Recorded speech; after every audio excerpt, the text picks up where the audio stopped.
प्यारी साध संगत जी, राधा स्वामी जी। संगत जी, आप लोगों ने सुना ही होगा कि इंसान के मरने के बाद उसे जलाया या फिर दफनाया जाता है। फिर संगत जी, आज इस वीडियो में हम आपको जो बताएंगे उसे सुनकर आप हैरान रह जाएंगे। संगत जी, एक 5 साल की बच्ची ने बताया कि आखिर इंसान के मरने के बाद क्या होता है। संगत जी, जब इस फैमिली में दुख भरी खबर को इस वायरस खबर को हमारे देश के प्रधानमंत्री मोदी जी ने भी सुना तो वह भी सुनकर हैरान रह गए। संगत जी, इस वीडियो को हम शुरू करने से पहले आपको बता दें कि आज की हैरान कर देने वाली, चौंका देने वाली घटना की तरफ संगत जी, यह कहानी शुरू होती है माधवपुर नामक राजस्थान के गांव से। संगत जी, माधवपुर गांव में एक रामू नाम का किसान रहता था। रामू के पास एक ट्रैक्टर था जिससे रामू अक्सर अपने खेतों में हल दिया करता था और अपने ही ट्रैक्टर से अपने गांव के लोगों के खेतों में भी काम करता था, जिससे उसे गांव वाले समय पर पैसे देते थे। रामू की एक पत्नी थी जिसका नाम सावित्री था। सावित्री अपने घर में काम किया करती थी और अपनी बच्ची का ख्याल रखा करती थी।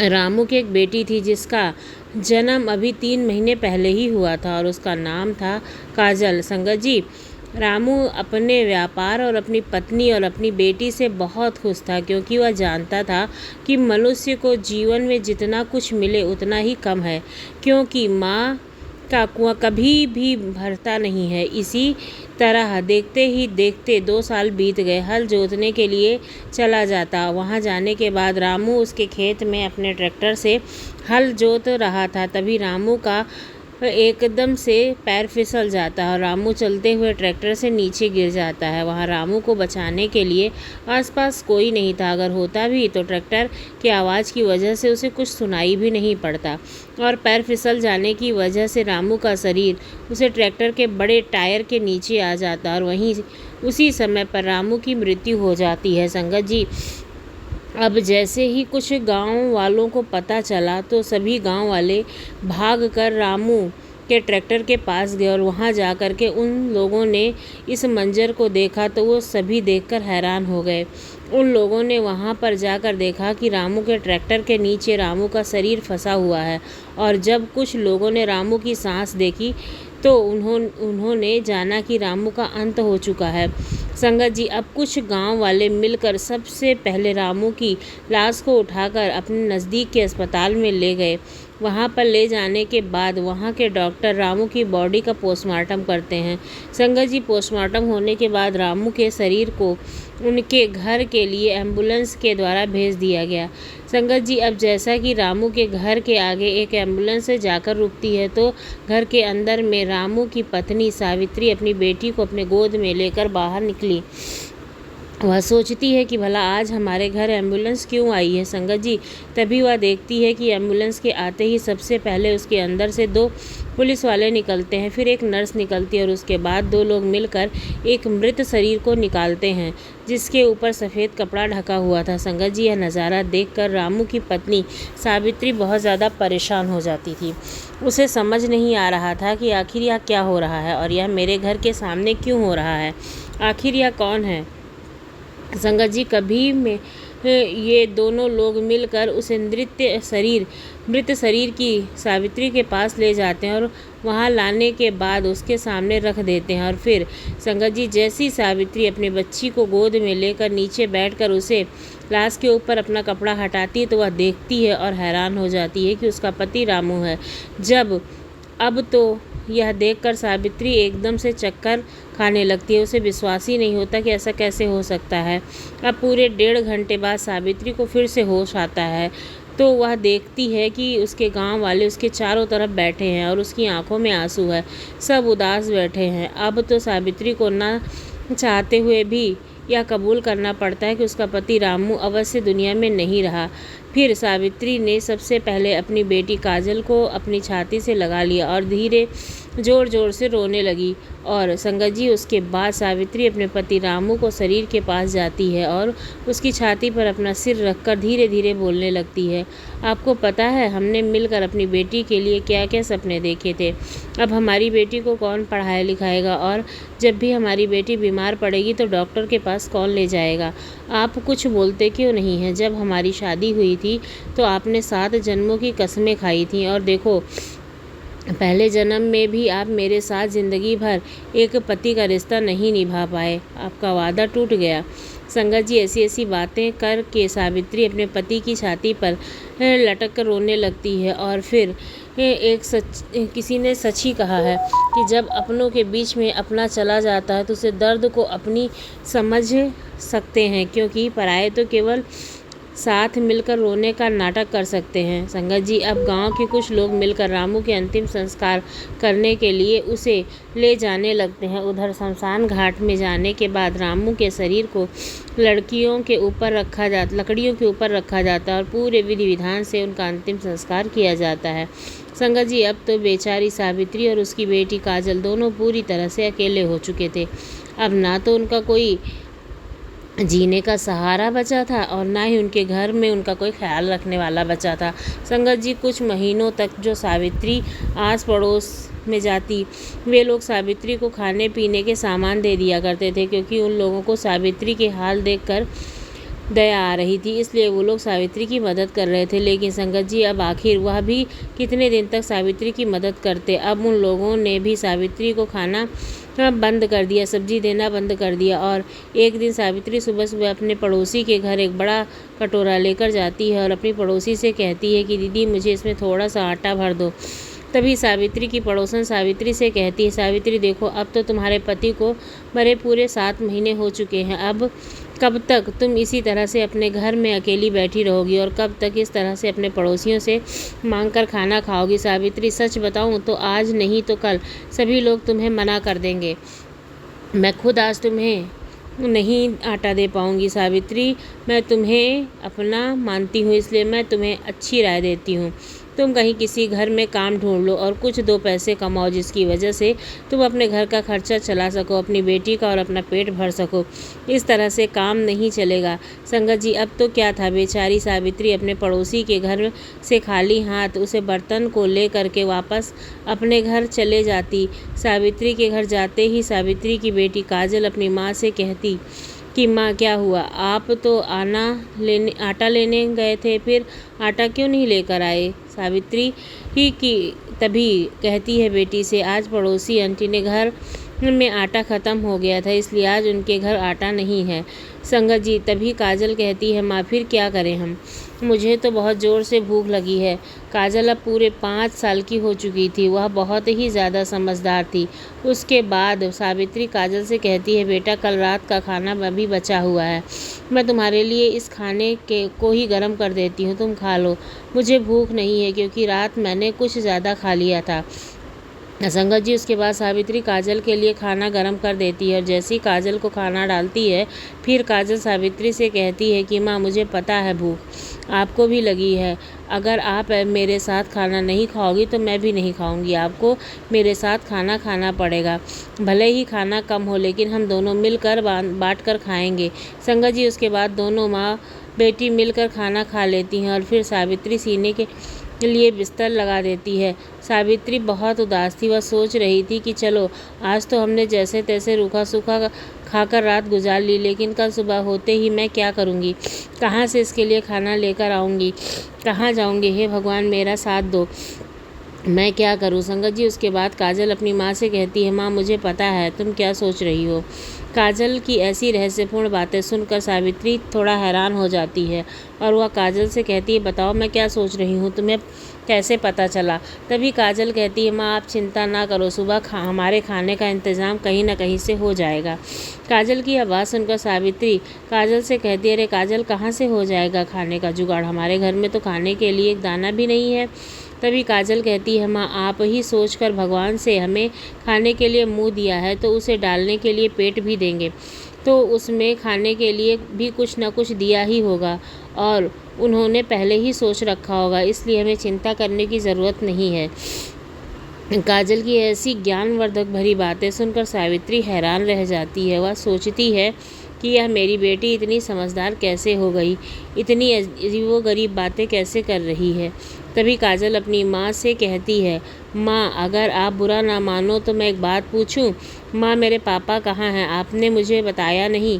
अब जैसे ही काजल ने सावित्री से यह सवाल पूछा तो काजल की आंखों में आंसू आ गए और वह काजल शून्य हो जाती है, क्योंकि काजल को अपने पति रामू की याद फिर से आ जाती और वह अपनी बेटी काजल की वजह से उसे धीरे धीरे भूलना चाहती है।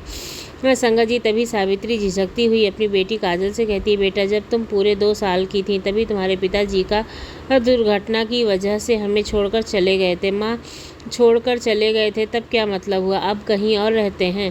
तभी सावित्री कहती है कि बेटा अब वह इस दुनिया में नहीं है, वह मर चुके हैं, वह अब भगवान के पास चले गए हैं। तभी काजल अपनी माँ से कहती है, माँ यह तो बहुत अच्छा हुआ। जैसे ही काजल ने कहा तो सावित्री को अचानक से कुछ हैरानी हुई। उसने अपनी बेटी काजल से बोला, काजल तुम पागल हो गई हो क्या? तुम अपने पिता के बारे में कैसी बातें कर रही हो? क्या उनका मरना तुम्हारे लिए अच्छा है?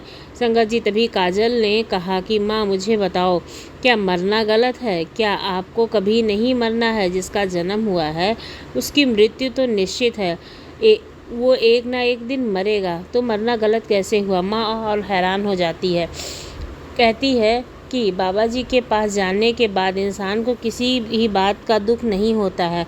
वहाँ पर वह बहुत अच्छी जगह है जहाँ पर रंग बिरंगे फूलों वाले पेड़ हैं, जहाँ पर नज़दीक से दिखने वाले बादल हैं और वहाँ पर एक बड़ा सा गेट है।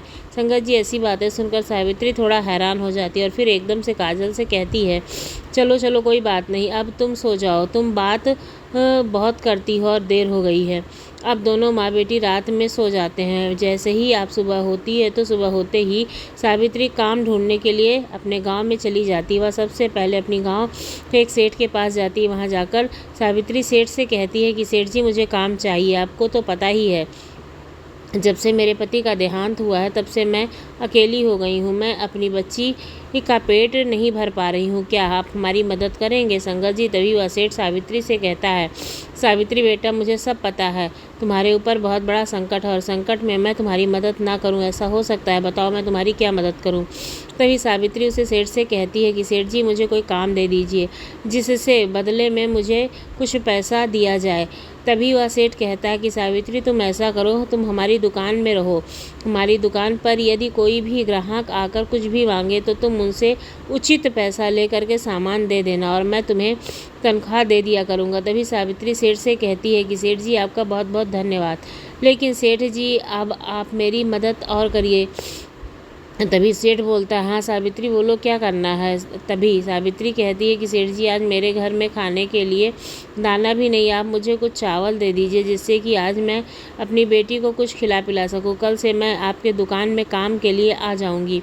तभी अब तो सावित्री वहाँ से चावल लेकर अपने घर चली जाती है और घर जाकर चावल बनाकर अपनी बेटी को खिलाती है। तब सावित्री और काजल भोजन कर रहे थे और तभी सावित्री बेटी काजल के चेहरे की तरफ देखती है और उसे रात वाली बात याद आ जाती है कि काजल ने कहा था, माँ आप चिंता ना करो, खाना कहीं ना कहीं से आ ही जाएगा। सच में आ गया। अब तो मन ही माँ सावित्री सोच रही थी कि बेटी में कोई ना कोई तो रहस्य वाली बात है, एक साधारण लड़की नहीं लग रही है। अब तो धीरे धीरे काफ़ी दिन और काफ़ी महीने बीत जाते हैं। दोनों माँ बेटी अब खुशी खुशी रह रहे थे। तभी क्या होता है कि एक सावित्री ने यहाँ पड़ोसी का देहांत हो जाता है। उनका नाम राम मोहन शर्मा था। अब उनका देहांत हो जाता है तो वहाँ के आसपास के सभी लोग उसके पास घर जाते हैं। तभी सावित्री के घर के अंदर उन लोगों के रोने की आवाज़ आती है और इसी काजल अपनी माँ सावित्री से कहती है कि माँ आप रोने की आवाज़ कहाँ से आ रही है, क्या हुआ? तभी सावित्री कहती है कि बेटा आज हमारे पड़ोसी जो थे राम मोहन शर्मा जी, उनका देहांत हो गया है, वह मर गए हैं, इसलिए लोग रो रहे हैं। तभी सावित्री कहती है कि काजल चलो तुम फटाफट तैयार हो जाओ, हमें भी वहाँ चलना चाहिए क्योंकि वह हमारे पड़ोसी थे और कुछ अच्छे भी थे। तुम्हारे लिए पिता के मरने के बाद हमारी बहुत मदद की थी, उन्होंने बहुत अच्छे कर्म किए थे। अब क्या था, दोनों माँ बेटी उनके घर अंतिम संस्कार में जाने लगते हैं। राम मोहन शर्मा के गांव के सबसे धनी और बड़े व्यक्ति थे, सबकी प्रिय थे, जिसकी वजह से उनके अंतिम संस्कार में बहुत ज़्यादा भीड़ हुई। सभी लोग राम नाम सत्य के मंत्र का नारा लगा रहे थे। एक तरफ संस्कृति कुछ मित्रों का जाप चल रहा था और एक तरफ ढोल और नगाड़े बज रहे थे। संगत जी, तभी सावित्री और उनकी बेटी पास में पत्थर पर बैठ गई और उन्हीं के पास कुछ लोग बैठे थे।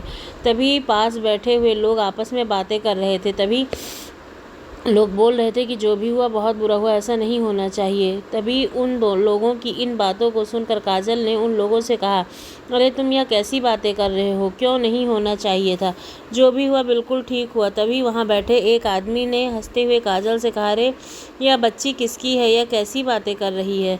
तभी काजल कहती है कि नहीं, मैं गलत नहीं बोल रही हूँ, तुम ही बताओ, क्या इंसान के लिए मरना गलत है?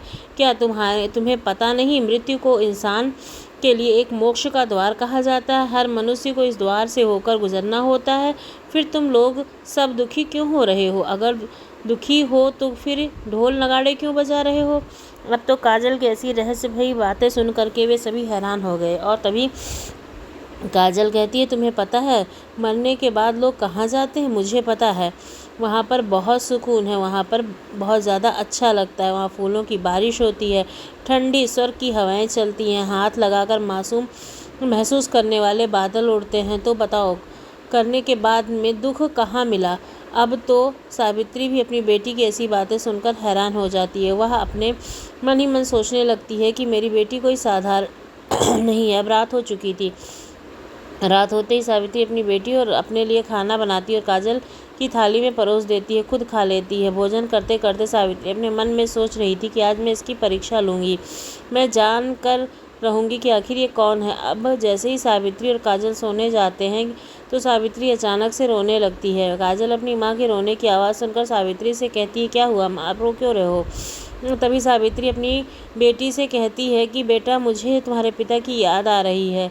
आज उन्हें मरे पूरे 6 वर्ष हो चुके हैं, इसलिए मुझे उनकी बात याद आ रही। पता नहीं वह किस हाल में होंगे, कैसे होंगे उनके पास। काजल अपनी माँ से कहती है कि माँ, आप चिंता न करो, पिताजी वहाँ बहुत अच्छे हैं। पिताजी ने सफ़ेद वस्त्र पहन रखे हैं। पिताजी तो रोज़ अच्छा भोजन करते हैं और उनके ऊपर रोज़ फूलों की बारिश भी होती है। तभी सावित्री ने काजल से कहा, तुम अब चुप रहो, मुझे पता है तुम ब्रह्मा भारी बातें करती हो, झूठ बोल रही हो। तभी काजल ने सावित्री से कहा कि अगर तुम्हें मेरी बातों पर विश्वास नहीं होता तो आप मेरे पीछे आओ, मेरे साथ चलो, मैं तुम्हें सब सच बताती हूँ। उसके बाद काजल आधी रात के अंधेरे में अपनी माँ को अपने साथ लेकर पैदल गांव से बाहर जाने लगती है। तभी काजल चांदनी रात में एक शमशान घाट में जलती हुई चिताओं के पास चले जाती है और दूसरी तरफ सावित्री शमशान घाट को अपने पास देखकर रात के अंधेरे में बहुत घबरा जाती है और सोच रही थी कि आखिर मेरी बेटी मुझे कहाँ ले आई है, यह कहीं कोई चुड़ैल तो नहीं। काजल अपनी माँ सावित्री से कहती है कि माँ बताओ, आपके द्वारा यहाँ कोई बड़ा द्वार दिखाई दे रहा है? तभी सावित्री चारों तरफ देखती है लेकिन उसे कोई द्वार नहीं दिखता। सावित्री कहती है कि नहीं, मुझे तो कोई द्वार नहीं दिख रहा है। तभी काजल कहती है, माँ यहाँ कोई द्वार नहीं है, लेकिन यह शमशान घाट के ही मनुष्य की मोक्ष का सबसे बड़ा द्वार है। माँ, इसी द्वार से एक दिन हर किसी को गुजरना पड़ता है। हर इंसान के मरने के बाद इंसान की आत्मा कभी भी नहीं मरती और जब इंसान मर जाता है तो उसकी आत्मा परलोक में परमात्मा के पास जाती है और परमात्मा के पास जाने के बाद अगर वह पुण्य आत्मा होती है तो उसे स्वर्ग में एक बड़े सोने के दरवाजे के अंदर होकर स्वागत के लिए रखा जाता है। उसके बाद उसके ऊपर फूलों की वर्षा होती है। उसके बाद सब अप्सराएं जाकर उसके पैरों को धोती हैं और उन्हें सफ़ेद वस्त्र पहनाए जाते हैं। उसके बाद फिर उन्हें ऐसे स्थान पर ले जाया जाता है जहाँ बादलों को छू कर देखा जा सकता है। ठंडी लहर हवाएं चलती हैं, यहाँ रंग बिरंगे फूलों वाले पेड़ होते हैं, यहाँ पर नीले पानी की नदियाँ बहती हैं और उसे स्वर्ग कहा जाता है। लेकिन माँ के पापी के प्राणी ने पाप किए होते हैं, उन्हें इस द्वार से सीधा नरक की ओर ले जाया जाता है, जहाँ पर स्वागत में सबसे पहले बैतरणी नदी को नहलाया जाता है। उसके बाद उसकी पीठ पर पूरे 500 कोड़े मारे जाते हैं और उसकी शरीर पर पूरी 28 कीलें गाड़ी जाती हैं। इस तरह से फिर उसकी आत्मा को नष्ट किया जाता है। काजल इतना बोल ही रही थी तभी सावित्री अपने पैरों के बल काजल के सामने गिर जाती है, अपने हाथ जोड़ लेती है और कहती है कि मुझे सच सच बताओ कि तुम कौन हो? तुम मेरी बेटी नहीं हो सकती हो, मैं तुम्हारे आगे हाथ जोड़ती हूँ, मुझे सच बताओ कि तुम कौन हो? तभी काजल सावित्री से कहती, मैं कोई और नहीं हूँ, मैं तुम्हारी बेटी ही हूँ, लेकिन मुझे इस संसार में इस संदेश देने के लिए भेजा गया है। मेरा काम लगभग पूरा हो चुका है, बस अब मेरा एक काम और है, मैं उसे काम को पूरा करूंगी, उसके बाद इस संसार से मेरा काम पूरा हो जाएगा। तभी सावित्री कहती, तुम्हारा काम क्या है, मुझे बताओ। काजल कहती है कि मेरा काम है इस संसार में पापी और पुण्य दोनों आत्माओं को सही राह दिखाना। जो लोग पाप कर रहे हैं उन लोगों को बताना कि आखिर नरक में उन लोगों के साथ क्या होगा, ताकि वो अच्छे कर्म कर सके, लोगों की मदद कर सके। मेरा दूसरा काम है, मैं कल तुम्हें खुद बता दूंगी, लेकिन अभी तो घर चलो, मुझे नींद आ रही है, सोना है। अब जैसे ही दूसरे दिन सुबह होती है, सुबह होते ही काजल आगे से अपनी माँ सावित्री से कहती, आज मैं तुम्हारा दूसरा काम करने जा रही हूँ। काजल कहती है कि माँ, पूरी 5000 वर्षों पहले से इस गांव में नदी के पास एक सोने की तलवार मिट्टी के अंदर दबी हुई है। आज मैं उस तलवार को निकाल कर इस गांव के मंदिर में रख दूंगी और यह मेरा सबसे आखिरी काम होगा। और यह काम करने के बाद इस गांव में कभी भी धन धान्य की कमी नहीं होगी। इस गांव में हमेशा खुशियाँ बरकत बनी रहेंगी। उसके बाद काजल अपने घर से निकलकर नंगे पैर चल देती है और उसके पीछे सावित्री भी चल देती है। अब उन दोनों माँ बेटी को जाते हुए देखकर गांव वाले भी उन लोगों के पीछे पीछे चल देते हैं। अब तो पूरा गांव इकट्ठा हो चुका था, पूरा गांव उन्हें हैरानी से देख रहा था। तभी वह बच्ची अपने दोनों हाथों से मिट्टी को खोदने लगती है और वह मिट्टी को इस तरह से खोदती है कि वह बहुत गड्ढा हो जाता है। और 5 मिनट खोद रही थी, अब पूरे 1 घंटे बाद जिस जगह पर काजल ने खुदाई की थी उस जगह पर सोने की तलवार मिलती है। उसे तलवार को निकाल लेती है और उसके बाद वहाँ खड़े सभी लोग हैरानी से देख रहे थे। तभी काजल तलवार को लेकर के गांव के एक दुर्गा माँ के मंदिर में रख देती है और पूरे गांव के बीच काजल सावित्री से कहती है, माँ, आज मेरा काम पूरा हुआ। जिस उद्देश्य से मैं इस धरती पर आई थी, जन्म हुआ था, सफल हो गया है। इतना कहने के बाद एकदम से काजल बेहोश हो जाती है। जैसी काजल बेहोश होती तो गांव के कुछ लोग सावित्री उसके पास आकर उसे देखने लगते, पानी के छींटे मारते, लेकिन उसे बिल्कुल होश नहीं आ रहा था। तभी सावित्री काजल को अपनी छाती से लगाती है और सावित्री देखती है कि काजल की धड़कनें बिल्कुल रुक चुकी हैं। सावित्री अब समझ चुकी थी कि काजल मर चुकी है और यह कहानी समाप्त हो चुकी है।